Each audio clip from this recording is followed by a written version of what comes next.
Welcome to TV 999 news. ఆత్మహత్యల నివారణ దినోత్సవం సందర్భంగా మహబూబ్ నగర్ జిల్లా కేంద్రంలోని ఎంవీఎస్ కళాశాలలో విద్యార్థులకు డీఎస్పీ వెంకటేశ్వర్లు అవగాహన కార్యక్రమం నిర్వహించారు.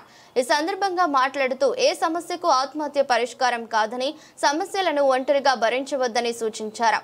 సహాయం కోరడం బలహీనత కాదని, నిరుత్సాహంగా ఉన్న వారికి అండగా నిలవాలని విద్యార్థులకు పిలుపునిచ్చారు. లాస్ట్ అంటే ఇది ఎంట్రన్స్ ఇట్లే ఉంటుంది. ముందు నుంచి ఈ లాస్ట్ అమ్మాయిలు కూర్చుంటారు, వాళ్ళ వెనకాల కొంతమంది కూర్చుంటారు, సెకండ్ అమ్మాయిల పక్కన కూర్చుంటారు. మేము లాస్ట్ కూర్చున్న బెంచ్ వాళ్ళు అందరు సక్సెస్ అయ్యారు. ఈ అమ్మాయిలకు వెంబడి తిరిగిన వాళ్ళు అక్కడ డిగ్రీని ఆగిపోయారు. పీజీకి వచ్చిన తర్వాత కూడా మాతో 33% రిజర్వేషన్ స్టార్ట్ అయింది పీజీలో. మాది ఎంఏ హిస్టరీ నిజాం కాలేజ్. అమ్మాయిలు ఒక 3 సంవత్సరాలు అయిందంటే ఎవరు రాక 21 సీట్స్ ఉంటే 7 మెంబర్స్ లేడీసే వస్తారు.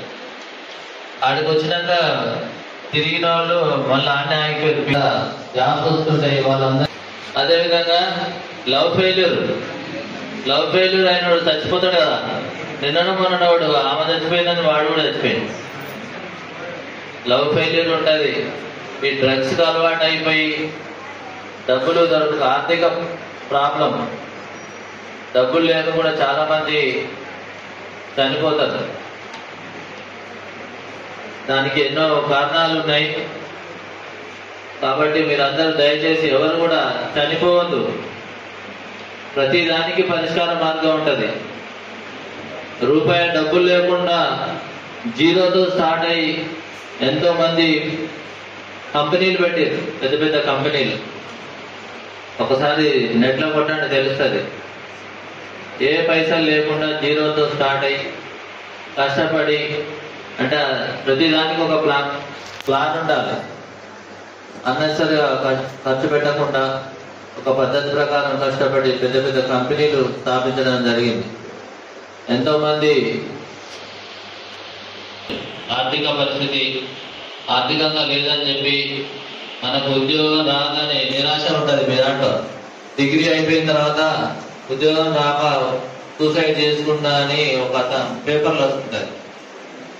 ఉద్యోగాలు రావు అని అనుకోవద్దు. కష్టపడితే కంపల్సరీ వస్తాయి ఉద్యోగాలు. గవర్నమెంట్ ప్రభుత్వం లేకుంటే ప్రైవేట్ ఉద్యోగం ఏదో ఒకటి వస్తుంది. ఏం లేకుండా హైదరాబాద్లో మీరు చూడండి, కొంతమంది ఈ జొమాటో అవి చేసుకుంటా పిల్లలు చదువుకుంటారు చాలా మంది. కొంతమంది ప్రైవేట్ జాబ్ చేసుకుంటా, పార్ట్ టైం జాబ్ చేసుకుంటా కష్టపడి చదువుతున్నారు. ఆర్థిక పరిస్థితి బాగాలేదు, చచ్చిపోతారంటే అది ఇక చావు అనేది ఒకటి. ఎవరు చనిపోతారు మానసికంగా వీక్ ఉన్నాడు, లేడు పని చేయలేక చచ్చిపోయాడు అనుకుంటారు. వీళ్ళు చచ్చిపోయిన తర్వాత తలా మాట అనుకుంటారు. ఎవరు